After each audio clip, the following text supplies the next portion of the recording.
18 ang favorite number ko. Kasi yun yung araw ng birthday ko, April 18.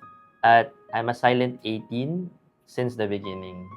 Pero yung isang bagay na talagang nakakatuwa sa akin tungkol sa SB19, hindi lang sila naging role model para sa mga young artists, naging dahilan sila para may mga taong magpatuloy.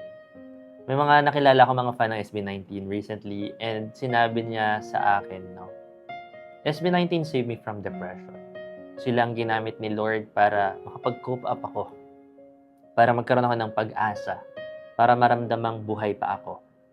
So, I was struck. Kasi hindi mo maririnig yun, bihira mo lang marinig yun na, alam mo kasi fans na entertain lang sila. But this is something different. This is something deep. Kasi hindi mo palagi malalaman kung paano kalayo ang impact ng isang bagay na ginagawa mo hanggang sa marinig mo ito mula sa isang taong literal na nabuhay dahil doon.